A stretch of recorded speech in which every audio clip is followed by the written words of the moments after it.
নেপাল ভারতকে bold out করে দিয়েছে। 24শে জুলাইয়ে আমরা বাংলাদেশের ছাত্র জনতা ভারতকে বোল্ড আউট করে দিয়েছে। সুতরাং ভারতের আধিপত্য বাংলাদেশে আর ফিরবে না, ফিরবে না, ফিরবে না। ছাত্র জনতাকে সাথে নিয়ে প্রত্যেক কেন্দ্রে কেন্দ্রে দুর্গ করে তুলবেন। ভারতের সবাই বাঁশের লাঠি প্রস্তুত করবেন।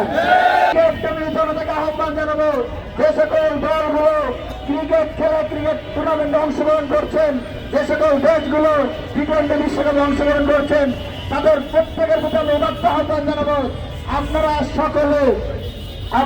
সকলে এই ভারতের মতো সন্ত্রাসমূলক রাষ্ট্রে খেলাকে বয়কট করুন। ভারতের বানাগারে আর চলবে না। শ্রীলঙ্কা ভারতকে বোল্ড আউট করে দিয়েছে, নেপাল ভারতকে বোল্ড আউট করে দিয়েছে।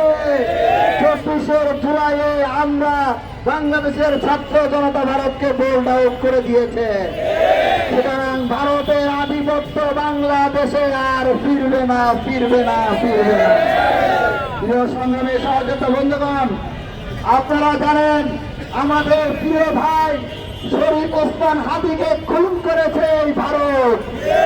যে কারণে আমরা দেখেছি খুনের পরপরই এই ভারতে এই খুনে নিরাপদে আশ্রয় পেয়েছে ভারতে গিয়ে।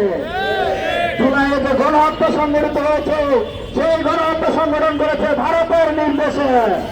আমরা দেখেছি প্রণয় ভার্মার সাথে গোপন বৈঠকের কথা প্রকাশ হয়েছে, যেখানে প্রণয় ভার্মা বাংলাদেশে গণহত্যা চালানোর নির্দেশ দিয়েছিল। সুতরাং ভারত বাংলাদেশের মধ্যে একের পর এক বাংলাদেশের জন্য থ্রেট যে সকল সন্ত্রাসী রয়েছে তাদেরকে আশ্রয় দিয়ে সেখান থেকে অবৈধভাবে অস্ত্র ঢুকিয়ে বাংলাদেশকে অস্থিতিশীল করার পায় তারা করছে।